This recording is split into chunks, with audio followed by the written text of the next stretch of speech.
Hi guys, it's Peter here. Listen, I just want to quickly run through the copy design tool. The tool that we're going to use is called iLogic Design Copy.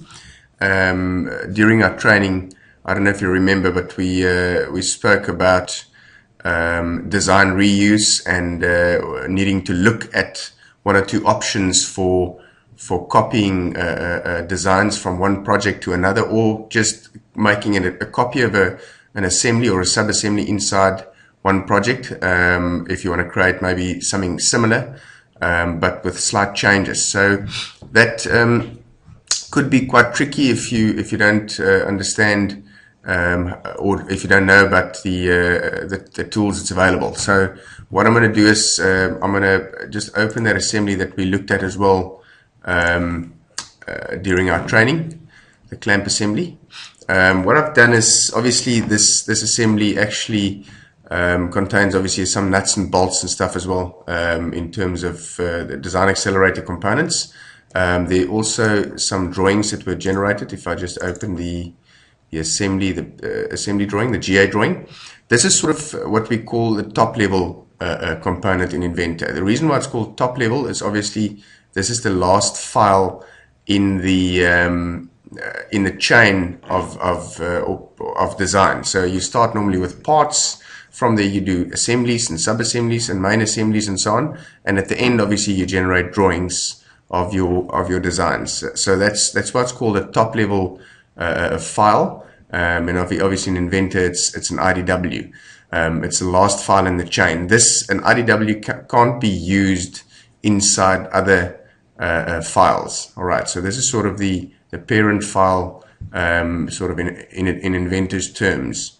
All right, so when we do a design copy, this is the file that we're going to work with. This one GA drawing contains references to the assembly file, the GA assembly, the general arrangement, for instance. And that general arrangement assembly again contains references to all the sub-assemblies and components that's used in this design. So by selecting one file, when you do a design copy, you are basically specifying or telling Inventor, referencing all the components in that design by specifying one file. All right, so the process we're going to follow, if I can just close this first, the iLogic Design Copy tool, you can only access that if you have all the files closed in Inventor. You'll notice you can go at the top here. Nowhere up at the top here can you access the copy design tool or the iLogic copy tool. So I'm going to close everything. If you now look at your tools tab, you'll notice there's an iLogic design copy function that's become available. All right, the reason why they've done that is obviously you can't copy a design while it's open in Inventor. So they've built it in that way so that you have to close all the files that's open before you can actually access this tool. All right, so we're going to access that. It brings up a screen where you can activate the different projects that you want to. Obviously, I'm working in the IB training, but whatever project you've got active, it will have that one active. So then you can specify files to copy. You can specify drawings, assemblies, parts, or non-Inventor files. So obviously, in my situation, the top level file that I want to specify is a drawing. Now, let's say you haven't done any drawings yet, then your top level file might be an assembly. All right, if that's the highest level, and then so you go down to parts, etc. So in our case, it's a drawing. So I'm going to go down to the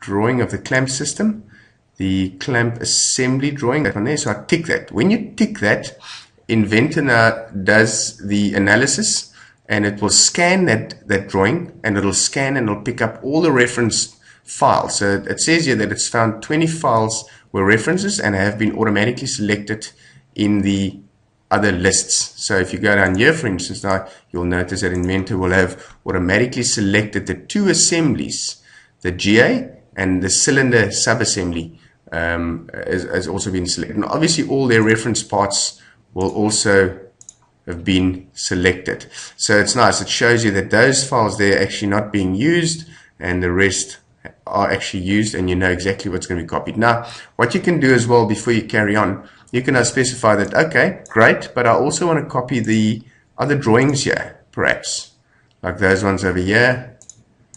That's part of this design. You know, the drawings might be referencing obviously some of the other parts and some of the other sub-assemblies and so on. All right, so once you've made your selection, you press next. Then what will happen is Inventor will then just once again specify what you're going to be copying. Gives you like a breakdown. You can also then specify the target folder. We're going to browse to a target folder. I'm going to just specify that I want to create something inside. Let's just select a folder. I'm just going to call it I'm going to copy it to C into a temp folder. Over there, create a new folder, call it clamp. Right there. Okay. So it tells me it's going to copy all of this stuff to C temp clamp, right? As you can see there.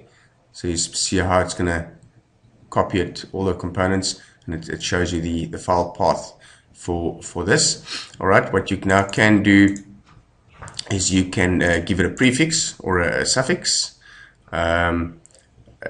Okay, so you can also specify that it must create new project at the same time, like an Inventor IPJ file. So this is quite useful if you're copying a design into a new folder, and at the same time, this is the first time that you're actually creating that folder, and also it's going to be a new project. This could be a way for you to set up to create that new project file in Inventor as well. So it's going to create a new project, and you can give it a name there as well if you want. I'm going to just call it clamp system. Alright, and if you want to, you can create a little bit of a prefix. Let's just say project 2. Okay. And as you can see there, it's going to rename these files. This is specifically pertains to the iLogic rules that's built into the Inventor components. And this, if you want to, is you can also update the part number, but be careful of this, because if you say update part number, it's going to update the part number and make the part number equal to the file name, which is not always what you guys, what you might need or what you want. So be careful of this one, because it's going to overwrite any part number specified before with a part number which is equal to your file name. Yeah, so it depends on what system that you're using. You know, part numbering system will depend on what you're gonna do here. So at this point we can say start, and it will then go and very quickly copy all those files to that folder specified. And as you can see there, it's all done. And when you say close, it'll show the folder in which it's been copied. There you can see there's your clamp system. And what we can do is we can actually now in Inventor just go to project browser, and we can browse for that new project that Inventor created for us. It was called clamp. It's there. Great, done. If I say open, there you can see that it's assembly modeling, clamp system. Here's my assembly. If I open my assembly, it opens very nicely without any hassle. Here's my GA drawing. As you can see, no problem. It's all referencing the new location, or the files in the new location, and no file link issues, etc., etc. And from there, you can basically just carry on designing at this level. And if you want to rename files, you can rename files, etc., etc. All right, thank you guys. If there's any questions or anything else that you'd like to see, please drop me a mail. You all have my email address, and then what I'll do is I can handle it this way, perhaps do another video and upload it, and hopefully that will assist you guys in copying designs a little bit easier in the future. Thank you.